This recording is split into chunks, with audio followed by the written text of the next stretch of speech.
We are back for another episode of the Apple Circle podcast. Welcome back to what I consider to be the best Apple podcast you can listen to because it's, we got the news here. We got great analytical minds. Matt Gonzalez is on here. So we are breaking everything down. And actually, it was funny, Matt, because I'm back in the studio today at the office doing this podcast. And I don't know if you could see it on frame, but right out of frame, I'll grab it in a minute, is the Porsche Lego thing you built. Oh yeah. And I was thinking about that the other day. How long did that take you? I'm going to grab it while you talk about it so people can see. That was like a full day of building at work, which is interesting because I love Lego and I build Lego all the time.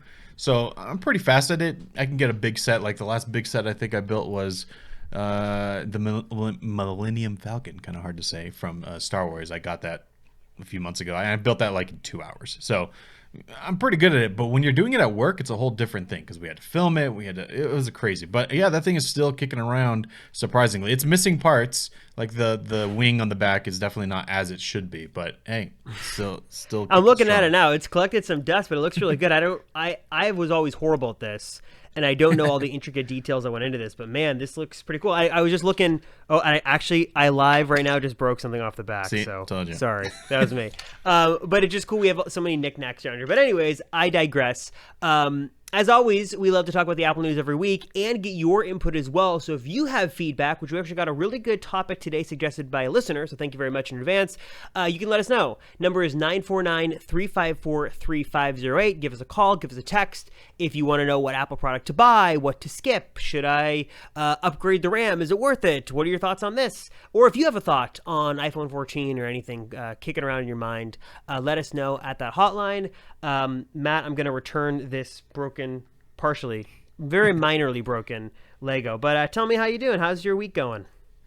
Oh, going well. We're inching closer to WWDC. We now have the official time of when it's going to, the keynote's going to happen, 10 a.m. No surprise there. And I think they've also shared a few other things about just like the schedule of WWDC. But yeah, we're inching closer. I think maybe before we get to our user question, very good question this week. Let's just talk about some of the new rumors that we're expecting here. So, the biggest ones are not very big, but it's surrounding the iPhone 14. Two things here. One is that the latest thing I'm reading who it is from. Maybe it's not from anyone. Ross Young says he is expecting ProMotion and the iPhone 14 Pro and Pro Max to be capable of dropping to 1 hertz in ProMotion. So right now we have a ProMotion display that is capable of going to 120 hertz, so you get that super smooth motion, and it goes down to 10 hertz, so you can get that energy savings that you would like. Issue with that is that if we wanted to have an always-on display, which was rumored for the iPhone 13, if we actually want to see that, I mean, technically it's obviously possible with what we have now, but the way Apple would want to do it is to go down even lower, all the way to 1 hertz. That's what the Apple Watch does. That's what Samsung and Oppo does. Their screens go down to 1 hertz. Apparently, we're going to be seeing that new screen in the iPhone 14 Pro, which is something we talked about last week with iOS 16. That's a feature both of us would love to see. Do you think we're going to see that? I think we will, because the iPhone 14 needs features at this point.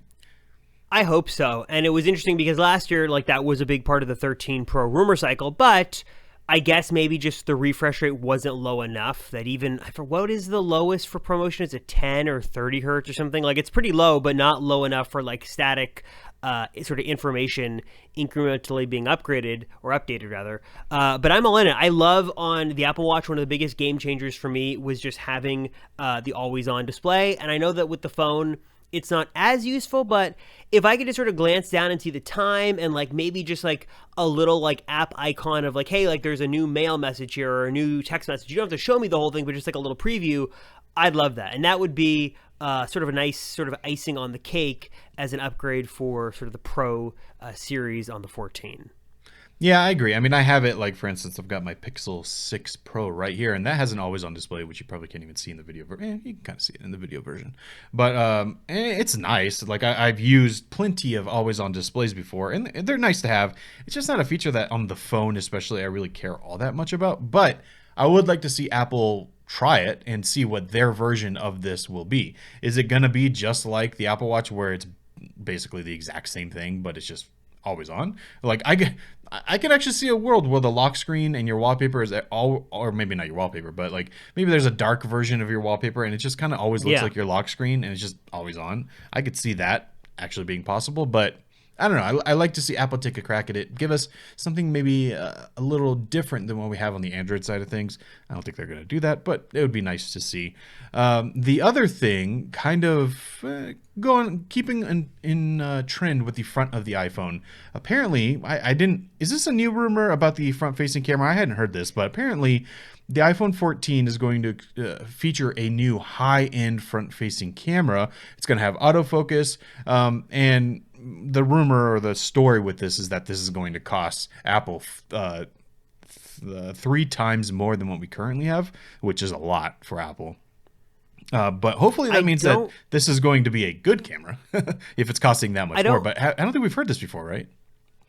We have, and I don't understand why the price increases, because last I heard it was going to have better autofocusing capabilities or like just new autofocusing capabilities, and then you're going to get slightly lower f-stops. I think it was dropping from 2.4 to 1.9 or something. 1.9. 2.2 to 2.2 to 1.9. So that doesn't seem all that crazy on the surface. So I don't know why the costs are 3 times more, and if they're going to market it as like, oh, look at this new upgraded system.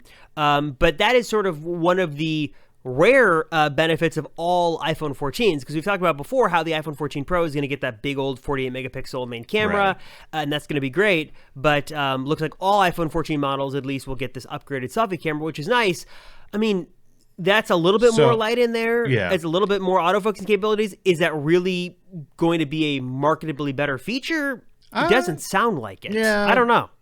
Yeah, because we're not supposed to be getting any resolution bump or anything like that. So, yeah, I guess the reason why it's more expensive isn't so much the technology behind it, but they're worried about supply. So instead of just going all with Chinese suppliers, they're building part of it in South Korea. So that is going to impose some higher costs. So it's not so much that the feature is going to cost that much more, but and I guess the company was supposed to switch to LG for the iPhone 15's front-facing camera, but that moved over a year basically. So that's kind of seems like what happened is instead of having this for the iPhone 15, since supplies are an issue right now, they moved to LG doing it this year rather than the year after. So a little bit of news there, but I am all for a better front-facing camera. I don't actually use the front-facing camera all that often, but I know I'm in definitely the minority there. I know tons of people use the front-facing camera, and having that be as high quality as possible makes a lot of sense. And it's one of those features that when I think Oppo made a phone at one point where you can like flip the main camera around. I would love that. Like if we could just have like the best camera all the time on the front, that'd be great. We're not getting that with the iPhone 14, it seems like, but better is better. I'm all here for it. It's funny because I feel like not that long ago, cameras on smartphones were so radically different, where the selfie camera was so bad and the back camera was so good. I feel like at least it's still ingrained in my mind to never, ever, ever use the selfie camera because the main camera in the back is always so much better, which isn't necessarily the case anymore these days. And it's so convenient to use that selfie camera, especially because you can see what you're actually filming. But it's funny how that has changed. And it's also sort of funny, or I don't know if funny is the right word, interesting. I'm continuing to go through that After Steve book, which is really interesting. I'm doing the audiobook on it and listening when I can.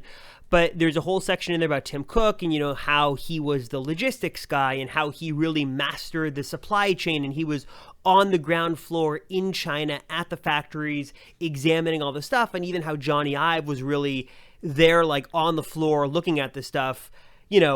Apple is known for being a logistical wizard as a company, but I'm so curious how the pandemic and really now the supply chain issues have impacted them and probably giving them more issues than they've ever seen before.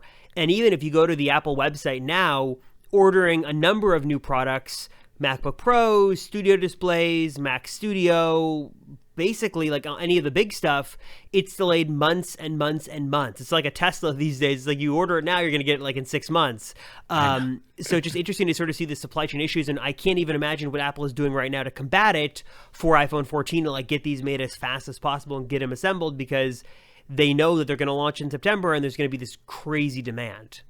I'd love to know what kind of like money they're throwing around, because there's plenty of companies that are like, we already have a contract with so and so company, so we can't make yours. And Apple's just like, what do you want? I'm sure there's that. Like, I'd love to know those conversations behind the scenes. Like, I mean, yeah, like you said, Tim Cook is the logistics guy. He did supply chain for Apple before he became CEO. I want to know how stressful and how complicated that job is. That story has to get told one day, because man, I mean, there's so many, like, you have to think about it. It's not just like, oh, we have to figure out who's going to make the iPhone. It's no, we have to figure out who's going to make the screw for the iPhone. Yeah. Like, every single thing has to be figured out at some point, especially when you're at such a scale like this. That's got to be insane. Plus, you have Apple and their like maniac level like precision with things, and how they get special equipment like installed just for certain parts. I mean, you would love it too. This After Steve book is a fascinating read. So many like nuggets of internal stuff, and I'm at the part right now where we're talking about the Apple Watch and sort of how that came to be, and fascinating stuff. And even as I know you are like Apple fanatics, lots of things in there that I'd never heard. And again, I think there's some controversy on whether everything is true or not in there, but I'll just tell you as I'm going through it, really, really good stuff, and really made me appreciate Johnny Ive a lot more, Tim Cook a lot more, Scott Forstall a lot more, lots of interesting tidbits on sort of the inside of Apple. So check that out if you guys are listening, if you haven't, and we can sort of do a deep dive into that another time. But just sort of as we talk about supply chain and logistics, interesting how Tim Cook was doing all these things behind the scenes back then and really sort of resurrected Apple in the late 90s. And now it's just sort of a mess to sort of keep the train going as we barrel into a fall that is going to be full of big product launches and like stuff that is really going to probably sell really well. For example, AirPods Pro 2. Yep. I think we talked about this, was it last week or a couple of weeks ago? Like, we've talked about it. There's not really a whole lot of new info besides the fact that it's going to get a new design. It's going to have maybe lossless audio streaming, stuff like that. I'm convinced, though, that these things are going to sell like hotcakes, because AirPods Pro 1 came out in October of 2019. It's 3 years later now, and I feel like everyone loves their AirPods Pro, and if the design change is true and if all these new features are true, there's going to be like a lot of good reasons and worthwhile reasons to upgrade to sort of the newer pair, even if they go from, what were they before? Were they $229? I think $229 $249, right. Kind of mid-200s. Even if Apple upped the price to $299, I still think a lot of people, myself included, and I'm sure you too, would jump for AirPods Pro 2, because it seems like it's going to be a really substantial upgrade. Yeah, no, definitely. And I guess before we get into all the details here, let's just give our question of the week, because it's kind of pertaining to all of this. It's I don't think they left their name, but basically asking, what about a State of Apple audio show? So tons of question here. Does lossless matter? Can people actually hear the difference with that? How long do AirPods last? What more can they add to AirPods? Best music selections, or try to test that high and low ranges. Future of the HomePod. I mean, tons of questions that they left here. If I just read them, let's just go through them, because there's so many questions that they left. Yeah. Great questions. Good questions too. Yeah. But so thank you for sending that in. Again, if you have something that you want to send in, we have that hotline that you can send these questions to. But yeah, let's just go through what the AirPods Pro 2 are supposed to be featuring. At this point, it seems kind of lame because we've talked about it for so long, but there are actually some pretty solid updates. So I think the big question that is not really a question at this point is the form factor. Are they going to look the same, or are they going to be this kind of a stemless design? The rumors go back and forth. I think you and I both are pretty much assuming it's going to look exactly the same, right? I don't know about that, actually. I don't know. Just because with Beats Fit Pro, they've already sort of done a test run of this. Right. I'm going to say this. I wouldn't be surprised if the stem sticks around, but I think it's going to look at least visibly different than AirPods Pro right now. That's going to be my bet. Yeah, I could see that. I guess the reason why I don't think at the very least, I don't think the stem is going away is because we have those leak images of the case, and the case looks exactly the same except for the new features. It's true. So it's like, if it's a radically different design, I would expect them to also redesign the case. But I would be glad. Go ahead. Unless, do you think the case would just be more shallow inside and just sort of have more room in there for a bigger battery? Maybe. I mean, that's definitely Maybe, I don't know. possible. I mean, I guess one way you could look at it is maybe if there is no stem, maybe the battery life isn't quite as good. So they Mm. put more battery into the case so that you still get the same 24 hours total, but it's maybe 4 hours of listening per bud. Maybe that's a reason. I could see that being possible for sure. Um, yeah, I don't know. I do. We are going to see the replaceable tips stick. Obviously, that's one of the big features of the AirPods Pro. I kind of getting to our viewer question here though is one of the big features that's the most recent feature that is rumored is lossless audio support. Now, this is something that we heard from Front Page Tech, John Prosser, with the AirPods Max back when Hmm. lossless audio was brought over to Apple Music. The rumor there was that AirPods Max, as they sit now, have a secret quote unquote feature built in that Apple would be able to, do a software update and then it would support lossless audio. Now, the issue here, why you may need new hardware, especially for the AirPods Pro 2, is because Bluetooth just really can't support it. That's not something, it doesn't have enough bandwidth. So you're going to need something else. The obvious would be some sort of AirPlay, integration. Basically, that means Wi-Fi. And apparently the AirPods Max have that already. That has that feature available. It just needs to be turned on and activated. AirPods Pro 2 don't have that. So this new pair of AirPods Pro 2 would include that, and then that means you get really high-end audio. And I think that's great. They're the Pro version of the AirPods, right? So it makes sense to include a feature like this. But I feel like it'd be very strange if they do it there, but they don't do it with the Max. What do you think? Yeah, I'm trying to see right now what the bandwidth difference is between AirPlay and Bluetooth, and I can't find like a straight answer. But that was always one of the things was you had to have more bandwidth. Bluetooth just didn't support it. On one hand, it makes sense that if it was built in because to AirPods Max, because the new rumors for AirPods Max 2 really just signal a color update, that the hardware wouldn't change and you would just get new colors. And that Right. would make a lot of sense if it already had the hardware built in for lossless audio and they just had to be turned on. I'm not sure if anyone's done any teardowns. I'm sure people have done teardowns, but have we seen any suggestions that there is extra hardware in there, or is this I something that would yeah. even leak? Because it might not leak I if think it's it would not just be part new of the components. whatever the chip inside is. I forgot what they call it in the Right. AirPods Max. H1 is it still AirPods Max? Let's find. Let's figure this out. Chip. But yeah, I would assume that you wouldn't actually see anything. I think it would all be integrated into the chip. H1, yeah. So it's okay, interesting. Because if it's using the H1, I mean, obviously Apple could just call it the H1 and build in new features, anyways. But if it's the H1, I believe that's still what all the other AirPods are using. So maybe it's not. But I think it's very possible that there's a hidden feature in there that could easily be turned on. That's just my guess. I mean, that would make sense. That's something I would love to see. And I think one of the follow up questions here, and maybe something we should explain and kind of get into, is okay, so let's say there is lossless audio in AirPods Pro and in AirPods Max.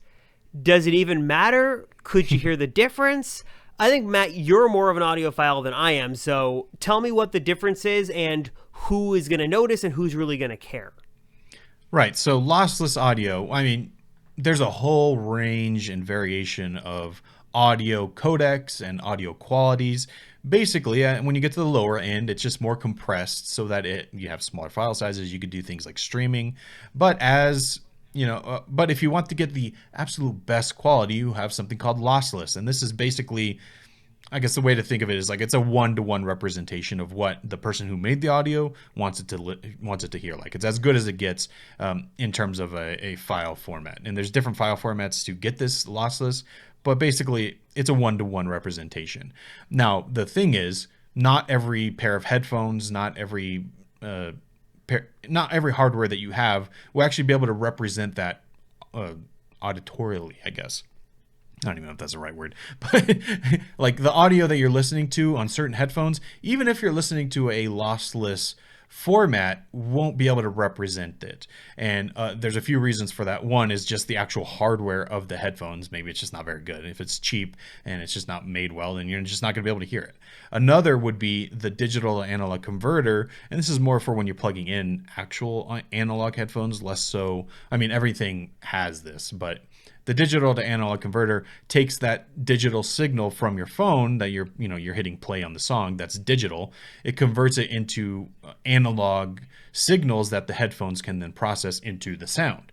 Obviously, everything needs that because you have to transfer it to digital from digital to analog. Now, there's different ways of doing that and different qualities of doing that. So if you have something that's really cheap, just built in, I know people got really mad with I think when they went to the iPod Classic, they removed the quote unquote good DAC from the iPod. So people still to this day go and buy older versions of the iPod just for the higher quality audio, even though for you and me who don't care, you plug in your headphones and it works. But there is technically a better sound quality of it.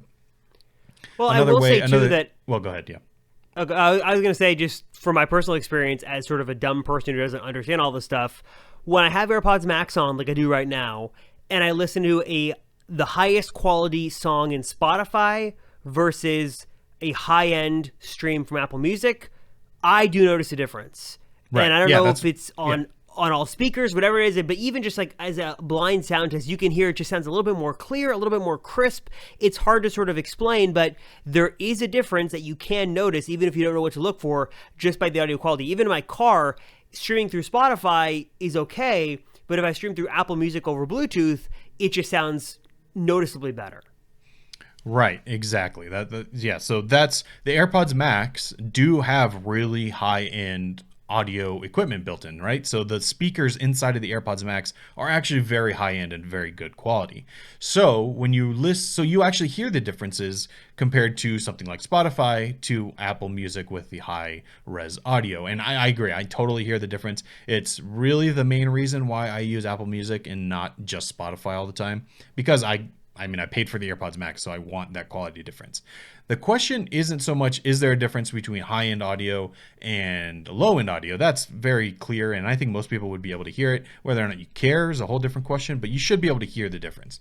The question is, will you be able to hear the difference between this high-end audio that we already have and lossless? Because that difference is much, much finer, much smaller, because you're already listening to some really great files. Going to lossless, are you going to hear the difference? Some people say yes, some people say no. I would say yes, there is obviously a difference. So some people will hear the difference. Now, the other question is... Well, go ahead, yeah. Well, I guess, so answering your question as I think about it, on one hand, yes, there is a noticeable difference, and for those out there who care about it, you do want that. On the other hand, depending on how hard this is for Apple to do, if it's not that hard and they can just sort of flip a switch and have this anyways, like if this is like a byproduct of another upgrade they're already going to make, then it sort of makes them look good, because as Apple is sort of the champion of audio and music and they're trying to get into streaming, they'd be like one of a select number of music catalogs who are doing sort of high-res lossless audio that is also selling relatively affordable high-res lossless capable headphones as well. So sort of in that ecosystem, as Apple loves to sort of champion audio quality and fidelity and stuff like that, it would be sort of a nice perk of owning Apple products and using Apple streaming service. So something to consider. Right, exactly. Yeah. So I totally agree that Apple would be the company to do this, especially wireless. I'm sure it exists, but I haven't really seen a mainstream product that touts wireless lossless streaming. Famously, maybe not famously, but if you pay attention to any audiophiles out there, they get kind of crazy with it. They could go all the way down to making sure every single thing is analog, and they listen to a record or a CD so that there's no distortion whatsoever. It is exactly how it should be. So for those people, I don't know how much this lossless support from Apple Music is going to matter. Like, they want the best of the best. But for those that are kind of dabbling in the higher end audio market, I think this is a great stepping stone. And for most people, it's going to be as good as they need ever. The other question is, okay, yes, maybe it is technically lossless and it is streaming a lossless file, but is it true? If they let you stream lossless right now, well, it's going to be using Bluetooth, so it's not going to sound any better. But if they do introduce this kind of Wi-Fi streaming, then it should actually sound a little better if they are using more bandwidth and there's no limitation there. Because there's just a certain amount of data that's needed to transmit these files. So if you're over that, that needed bandwidth, then you should be able to transfer all the data, and it shouldn't really matter. But the question is, I mean, Apple tends to do things in their way, where they will call it something, and it's not really that. I could maybe see them doing that with Lossless. But on the other hand, it was kind of a joke when they introduced Apple Music lossless support. It was kind of a joke that people were making fun of Apple because the AirPods Max, which were released not that long before that, couldn't actually utilize it. So maybe they know that they need to update it and get the hardware there in order to actually support it, instead of just calling it lossless, and it's not really lossless. Yeah, I wonder what other benefits that would have, like besides higher fidelity audio streaming. Trying to think what else you could do. Like if let's say they made that switch, and it's not that crazy to think about because all modern Apple devices use AirPlay anyways. And when you go to connect to your headphones, you're basically doing the same AirPlay sort of connection. It's in like the same location, so it wouldn't look different to the user. But I wonder what other benefits you would get with an AirPlay connection. Something I would love that I think. Okay. Go ahead. No, I was going to say maybe this is what you're about to say, but the thing that I would notice immediately is a better connection, because Bluetooth is great. AirPods have the best connection out of any headphones I've ever used and have ever used since they came out. I think it's still the best. But if I am up here in my office, which is like in the far upstairs corner, and then if I go all the way to the basement, it disconnects, obviously. I mean, that's far. That's like 3 stories of difference. But with Wi-Fi, that wouldn't be an issue. I'd be able to go anywhere because it's on my Wi-Fi network. Well, here are 2 things I'd love to see Apple fix if they were to make this happen. And maybe this would sort of fix that. One is the auto switching on AirPods is atrocious. I try to turn it off on every device because it never works well, and it's always switching you when you don't want to be switched. And also, something that Bluetooth can do that I think that maybe Apple could do better with this AirPlay implementation if they go that route is multi-device support. I want to be able to have my AirPods connected to my phone and my Mac, or my iPad and my phone, or all 3. And maybe you're not... And for me, it's not even like simultaneous audio. Like, I don't want to listen to 3 different streams.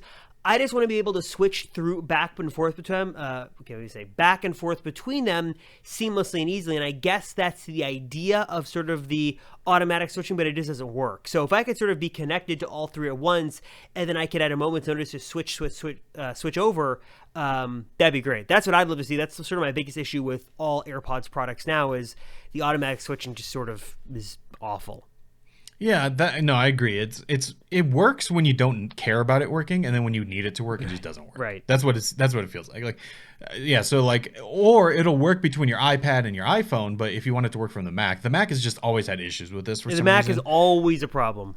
Yeah. So yeah, I would love some more solid connection there for sure. That'd be great. And I mean, I've used like Bose makes, I'm sure Sony does this too, but Bose makes in their headphones, they connect to multiple devices, and that's actually pretty solid. Like if you pick up, you're listening on your phone and you're connected to your Mac as well, it's able to connect to both at the same time. If you pause on one and play on the other, it switches almost instantly. And I've never had an issue with that. So I don't know, maybe Apple's trying to get too smart with it. Like it's trying to guess when you want it and when you don't, instead of just, the play is stopped here, there's no more signal going through, and now the other device I'm connected to is trying to play audio, let me switch.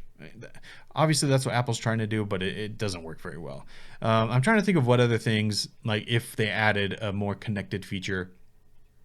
I mean, this would be silly, but I guess if it's working with AirPlay, then like be able to play through a speaker and my headphones at the same time. I don't know why you would want to do that, but I guess that could be possible.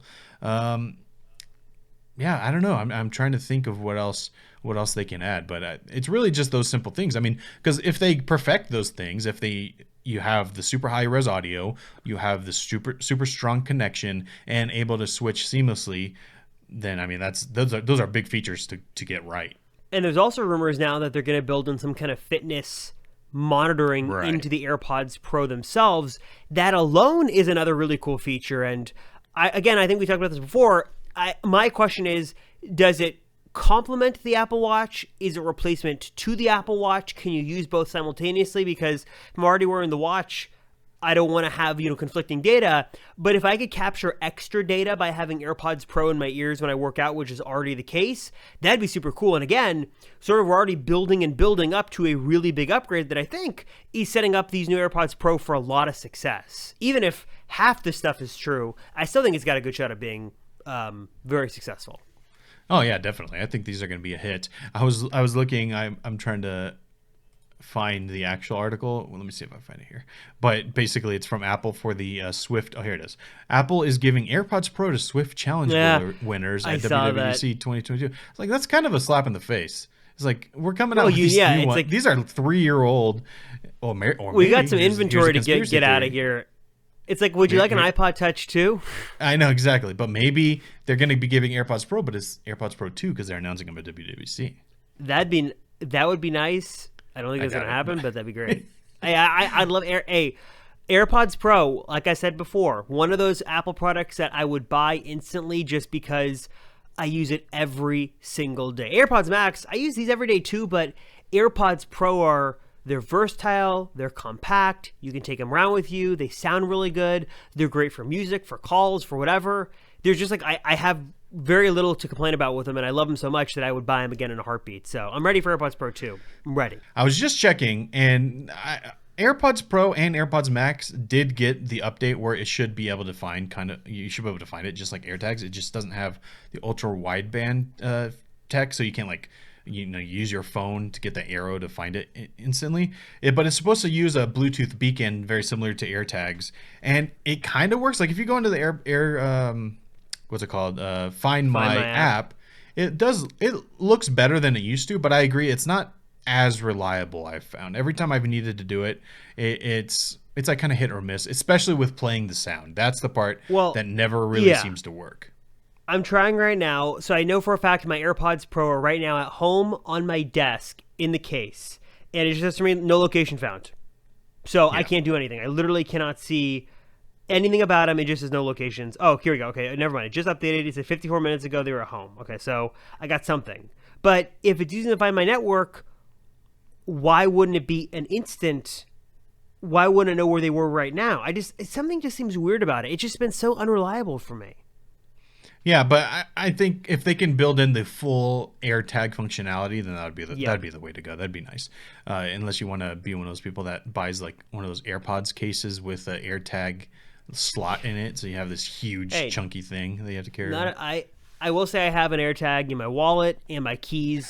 Those are the two I have. Actually, I need to get one for my Apple TV remote because I have the case now for it. But I will say, incredible peace of mind. For $30, having it in my wallet, knowing if something was to happen, I could always find it. I don't have to be like, oh, did I put my wallet there? Just that for me is worth it. So I love AirTags. I just wish that technology would get better in the other Apple products. So right, exactly. I don't see why they can't build in an AirTag natively, like into the hardware of everything. Like, I guess the iPhone doesn't need it because it has an LTE connection, but like a MacBook or iMac, that'd be nice to have just in case, because I guess without the battery, it's just like if it connects to the internet, then it does it. But yeah, but I agree. They should be able to build that in somehow. But anyways, AirPods Pro 2 looking great. Another sort of interesting question in sort of this field of questions was about the future of the HomePod. And we did discuss this last week, and I think a couple of weeks ago too, about, Apple HomePods have been unreliable. Some people are picking them up to sort of use for their home theater. There's now rumors that Apple could introduce a new version or an update to the HomePod, some kind of new HomePod hardware. Apple a lot of problems here. They entered the series late, behind Amazon. They were too expensive, and Siri was too dumb. So they're now facing a lot of issues to combat that, even though the audio sounds so good, which HomePod Mini sounds pretty good, but it doesn't really have a whole lot going for it these days. Right, exactly. I mean, there's just not, even with Google and Amazon, there's just not much innovation here because it's like they're already good enough. Like, what else do you want them to do?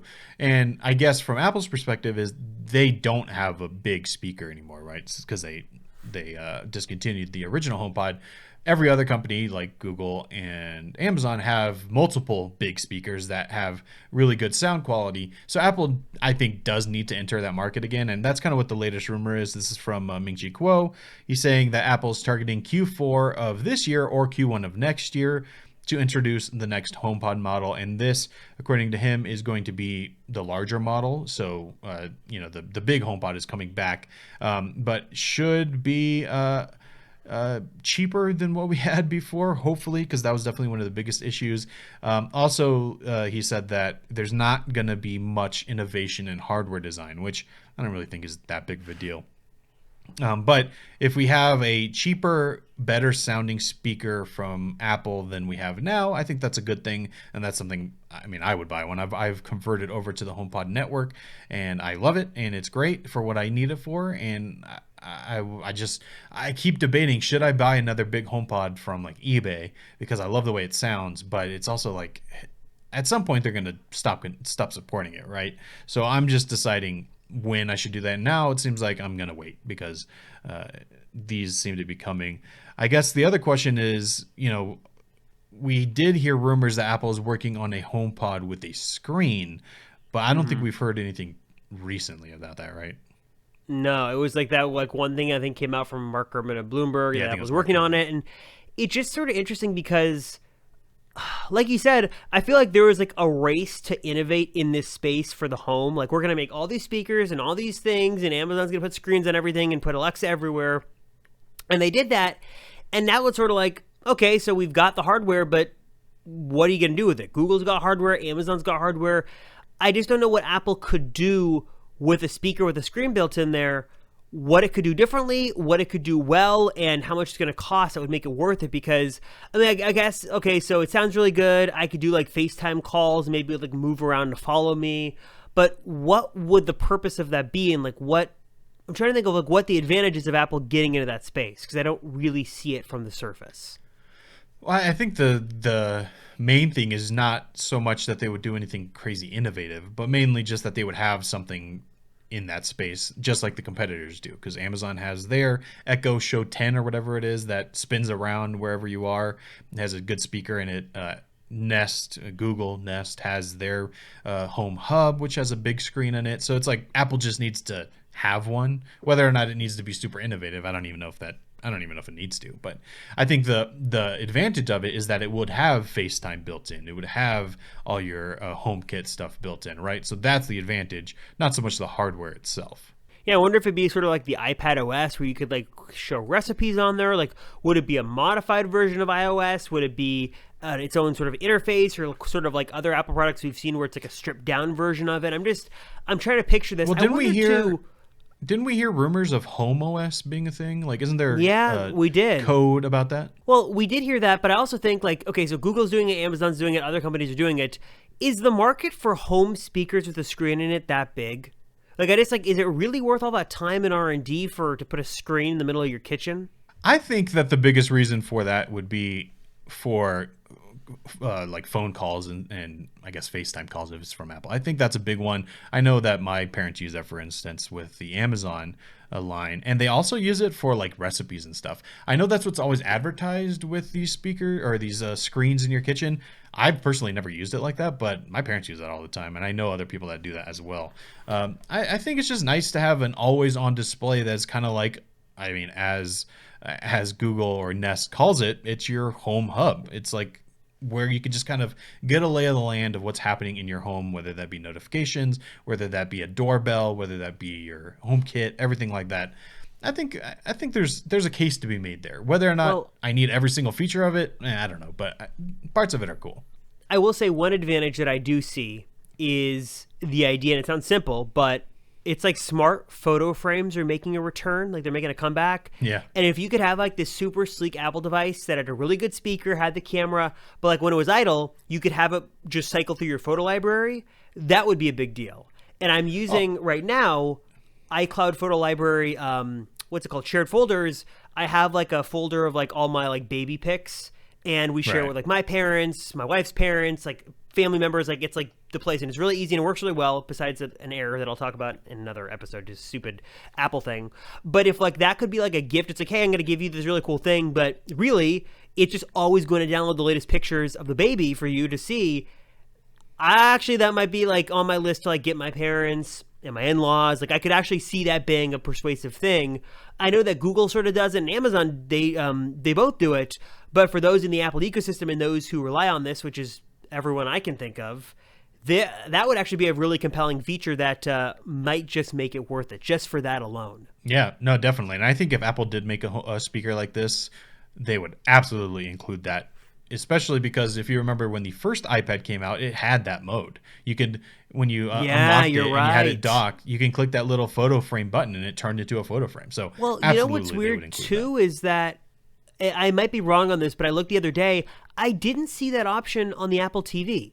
You can view photos, but I could be wrong on this, so comment below if I'm wrong. But when I went into the settings, there's no screensaver that is photos from iCloud Photo Library. I think there might be right now. And I guess one of the issues too is there might have been a photo stream thing. And remember, there was that I never knew what was a photo stream. I think they got rid of that, but that was like another part of it. But I was surprised that there just wasn't a hey, here's your screensaver options. Select iCloud Photo Library. Okay, do you want to have a folder that you have as your screensaver? So I'm like, I'm going to pick this. Here's what you got to do. You got to go on the Photos app on Apple TV. This is from Apple's website. Of course. Navigate to the shared albums or the shared or albums category, and then make one, basically select one, and then you have to go to settings on the Apple TV, then go to screensaver, and then select my photos, and then you know what, I might not have my iCloud logged in for photos. That might be what it is. Okay, so just scratch all that. That might have been my fault. But that's what I was thinking the other day. That's what sort of got me on this. But I mean, and also I'm a sucker because on TikTok, all I see are these ads for these smart photo frames, probably because the algorithm knows. But I think that actually would be like, you have like the super sleek thing on your counter that just cycles through photos. That might be kind of cool. And the thing is like Google's great and Amazon's great. I can't do it for my parents because then I'd have to take the photos and somehow sync them to another service. And if it was Apple, it'd just be done. It's easy. It just works. So yeah, exactly. It's all about being in that ecosystem. Okay, so another interesting point here we can sort of touch on briefly, and an interesting question is, so the HomePod was positioned as a music device. Then you sort of had it positioned as you could sort of set up as a home theater device. Do you think we could see sort of Apple take a Sonos approach where like this is the lineup of multi-room speakers you've got to have? Or do you think, as this commenter sort of positioned, and maybe that could be true, is could Apple sort of acquire Sonos? And maybe there's a sort of a Sonos-Apple relationship there that they could really make this really nice sort of higher-end audio system and experience that gives you really nice sort of audio for listening to music or watching movies. Do you think that there's a Sonos-like move there where Apple makes an audio line perfect for sort of everything, all your home entertainment the HomePod can do? Yeah, that's interesting because I guess on one hand, well, there was a rumor a little while ago that they were going to acquire Sonos, right? That just, I guess, never happened. I think so. And Sonos is still going strong, surprisingly, even in this world of everyone making speakers. They're still doing pretty well. I don't know if Apple would go full Sonos where they have like sound bars, subwoofers, surround sound. Like, I don't think they would do that necessarily, but I think they definitely want to make the HomePod your home speaker. So that means, one of the things Sonos started as was your entire house sound system. So they would be built into the walls and you just were able to control it through the Sonos system. I think Apple definitely wants to do that. And you can basically already do that. That's how I have my house set up. But in terms of the home theater side of it, I don't know if they would go full scale ahead or full steam ahead in making a home theater system. Rather, maybe have a home theater setting where when you put two HomePods in stereo, then it like knows it's in home theater mode. Maybe, yeah. I mean, one thing I know that Apple would never do, but I would love to see is like a HomePod, or not a HomePod, but like an Apple soundbar. Like something like really like, here's like a nice thing for your entertainment center that's going to sound really good. The problem is, like you mentioned, Matt, like there's already sort of that setting with HomePod, so they don't really need to do that. But I'd love to see some sort of premium, high-end, like $700-800 soundbar that's like a really good thing that has all that Apple spatial audio tuning built in there to give you something really good.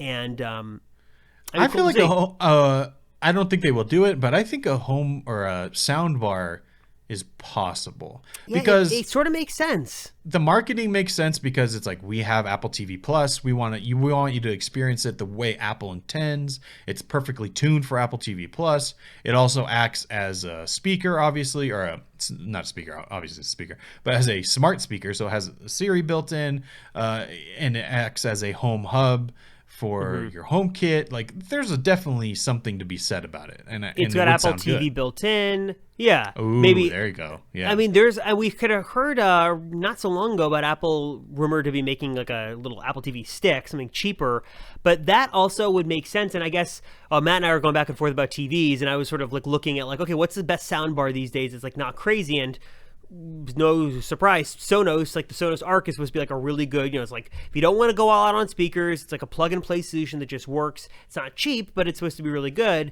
There's definitely like a category there. And it was interesting, again, in that book, the After Steve book, they sort of talked about how, when Steve Jobs had died, Apple was going to go in many different directions, and everyone thought Apple was going to make a TV. That Steve Jobs said he cracked the code on TV and they were going to make their own TV. Obviously, that didn't work, or they didn't pursue that, and I'm curious as to why. I wonder if that would have been a good move. Maybe Apple sort of saw the writing on the wall with TV sets that just wasn't a lucrative business or industry for them to get into, because there's a lot of reasons why it didn't make sense. It was also interesting in the book, they sort of I'm not gonna try to get fancy with my words here. They questioned the idea that maybe Steve Jobs hadn't shared it as widely as you would have assumed, so no one really knew what he was talking about. But I wonder if there's still a way for Apple to enter the home entertainment, the home theater space with like a really nice all-in-one solution. They don't have to make the TV, but here's like a nice sound bar that goes with your TV. It's got Apple TV built in. Maybe it has cameras built in, but that's a whole other sort of security privacy thing. But that would be really cool, and I think that'd be a great pairing with sort of a nice high-end TV. By the way, Matt, I sent you that link. I know. LG OLED, lowest price ever on Amazon. I know. So it's tempting, just saying, for I'm sure. looking at them like, just crazy. That's a great deal. And yeah, pair that with a nice sound bar. You know what sound bar I want that I can't justify, but I really want? I want the Sennheiser Ambio. You know which one that is? I haven't, but I do think there's something interesting there. I would love to see Apple enter the speaker space. Don't know if they're ever going to, but I guess maybe we'll see maybe soon, sometime at the end of the year, what new HomePod models will sort of reveal themselves and what Apple could do. Maybe we'll see that HomePod with a screen one day, hopefully in the not-so-distant future. Anyways, I think that's going to do it for us this week. We're surviving another week in the tech drop, but hopefully all that will end very soon with WWDC right around the corner. Again, if you guys have questions, you have thoughts, you have suggestions on how we can fill an hour of time, we'd love to know. Just like that. Thank you very much for the unnamed commenter. That was very helpful. So thank you. You can submit your own questions and feedback. Number is 949-354-3508. Also, remember that there is a video version of this podcast as well on YouTube, and we are available on audio form wherever you get your podcasts. Matt, as always, it's been great. Thank you so much, and we'll see you guys next week on another episode of the Apple Circle Podcast.